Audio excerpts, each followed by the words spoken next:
Hello there, vintage outboard motor fans. This is T-Mike out here on Toledo Bend Lake making another video today. Today's video is going to be on a fuel line conversion, dual line to single line on a motor from Jerry. Jerry dropped this motor off. It's a 1956 5.5 horsepower. So I'm going to walk you through the conversion from a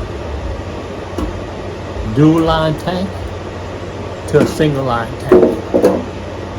Everybody's ready. Here we go. Alright, I got Jerry's motor right here. He said it runs fine, but he said the gaskets are starting to leak on his two-line pressurized tank, which is the problem. One of the reasons why you want to upgrade, because the gaskets on these things and the primer bulb go bad. So he dropped it over, actually do the conversion on it. I'm gonna do it. I got my Missy boat with an 18 horsepower 1958 for Joe loaded up on the back of Big Red, and Missy's ready to go to the lake and test run an 18 horsepower. After I do this, I love the test runs, but I love doing this too. So I sell these kits, fuel conversion kits, dual line to single line, and the way they work for most of the horsepowers, starting at 7.5, 10, 15, 18, 30, 35, is they have a exhaust bypass cover on the engine, but no place to mount the fuel pump to do the upgrade. So I have the bypass cover plate. Take this off, put this plate in the place of it on the bypass cover. It's got a hole in the center, and it provides the pulse for the fuel pump that you add on it, and just run your gas in between it. You got to change the fuel connector to the single line, from the dual to the single line. That's how most of them work. Fortunately, on the 5.5s, there is no bypass cover on the exhaust. The power head is just rounded right there. There's no bypass cover to remove to mount the conversion plate. So we have another way of doing it. What we're going to do is we're going to take the carburetor off, the carburetor manifold off. It's got two holes in there with a valve on them that put out the air pulses for the two-line tank. We're going to take the valves off, and we're going to block one of the holes on that manifold plate inside. It's going to make it just put out one pulse on one of the cylinders, and that's going to be the pulse that's going to operate the fuel pump that we're going to mount externally. We're going to run a lead to the pulse right here, and then in and out with the fuel, and that's how we're going to do it. So the kit that I sell, you get the pump, you get the 3/16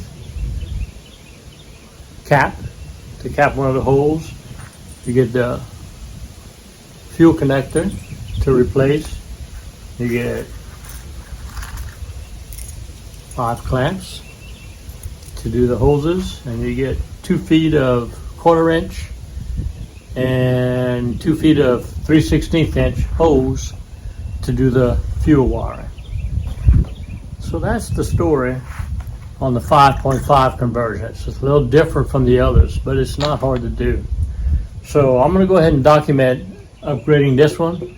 I'm going to run it before I do the change, make sure that it runs on his tank, and then I'm going to convert it to single line and run it on my single line tank and make sure it runs. It's a beautiful day to be out on Toledo Bend Lake working on motors. Got one here to work on, one in the background to go run. Life is good, living the dream. All right, everybody's ready. Here we go.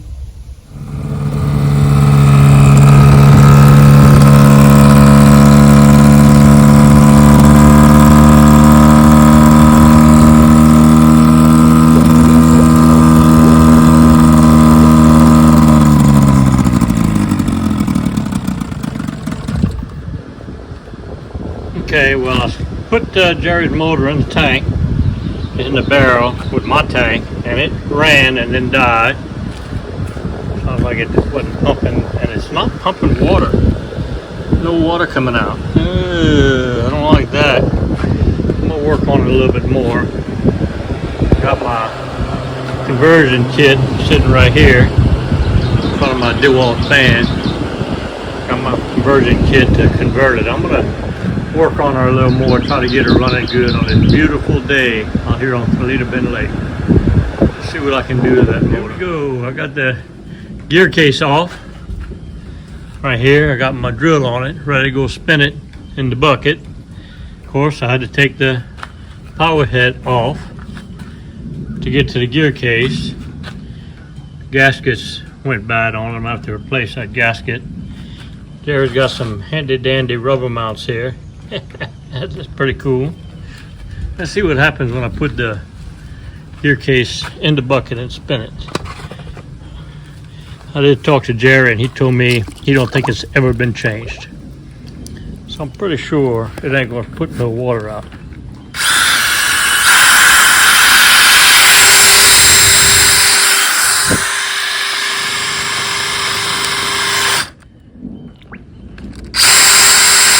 Just trying to put some water out, but it ain't. That impeller blades are all broken up. I'm gonna take her apart and replace the impeller, and we're gonna check the gear oil while I'm doing it. Got a thunderstorm coming in.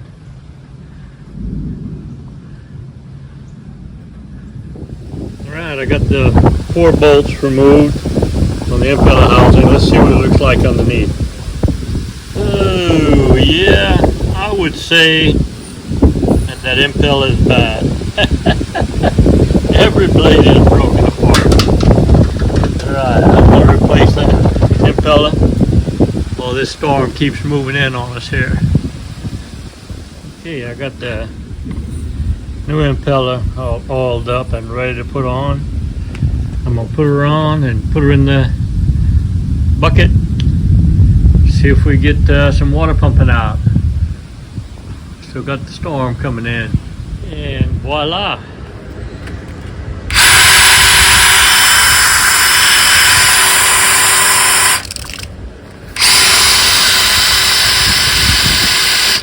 We got plenty of water coming out of it now. Now she's gonna cool it off. Now I gotta take the gear case, snap it back on here, and put the power head on.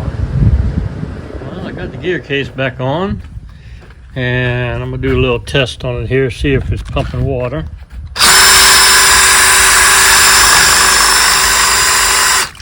Yeah, I'd say the gear case is pumping water. All right, so now, while I got the power head off, sitting here on my workbench, I'm gonna do the fuel pump conversion. I'm gonna take the carburetor off. I'm gonna take the carburetor manifold off. I'm gonna plug one side, take the valves off and plug one side, put it all back together. So here I go with that.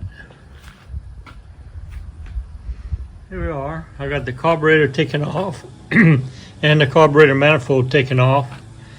Here's the outer piece of the manifold, and this is the leaf plate.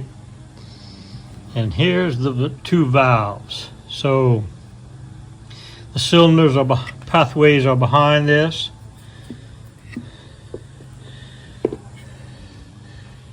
Pathways here lead into the 2 different cylinders. Every time the cylinders move, it provides a pulse of air. So this was being pulsed into the pressurized tank.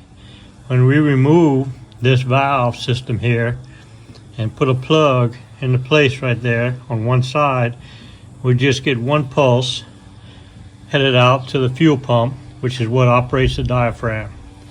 That's the modification. Take this completely off, cut this about 1/8 of an inch, and jam it in one side. That's what we're going to do next. Okay, I removed the valve right there, and I took my vacuum plug, I jammed it in, cut off some excess there, jammed it in so it'll block the air on one side, and now I just got to put it all back together. I love what I do. Okay, got her all back together, modified. I'm gonna take her over and put her on the power head, but before I do that, I got a couple things to take care of. The control tower that I took off is got one side going on it. That's a bad thing. It could lose steering on that. I gotta knock that out, and I'm gonna put this control lever pin in. This I sell this in my website and eBay store. Make my own 3D printers. Got some nice guys that are making 3D printed parts for me, so I'm gonna replace that. And when I took the power head off, this base gasket on the power head came apart, so I'm gonna have to scrape both sides of it and replace that gasket. So I'm gonna do that now, and then next time I see you, I'll have my power head on, and we'll have to do the fuel hose. Put on the fuel hoses and the fuel pump. Also, I'm gonna replace the connector. Put the single line connector right here, and also the T-mic trick.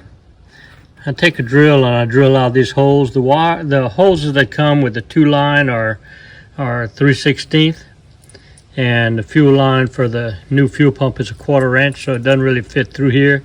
So I'll wattle out one of these holes to be able to run my fuel line to the fuel pump and then up to the carburetor. All right, so it's a good afternoon to be working on a motor. I'll see you when I get her put back together. Well, I got the bottom of the power head all cleaned up, gasket removed. I got the control tower arm replaced, and I took the base here, completely cleaned it out. All the pathways look good. Ran my brass brush through everything, blew everything out with air, and got my seal here. One thing about these type of seals, they have glue on them. They're sticky. You don't have to put glue, or gasket sealant, I should say. Gasket's in place. I'll set my power head on, and we're moving on. Well, I got her all put back together. Got everything back together. Ran my fuel lines, got the new connector. Ran all my fuel lines to the external pump here. All right. If you want to know how those connections go, they're right here. All right. The fuel comes in right there. The pulse from the carb manifold is right there, and then out to the carb right there. That's how this fuel pump goes. So I've been running her. She runs great. I'm going to give her a test run right now. I'm going to go for 5 minutes. I'll set my timer on 5 minutes, and it's counting down.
project complete. Jerry's motor is now running on a single line fuel tank. Converted with my conversion kits that I sell in my eBay store and my online website store. One thing I will say about these conversion kits, instead of pressure, these tanks are pulling a vacuum, 3 to 5 pounds of vacuum to suck this gas up out of this tank.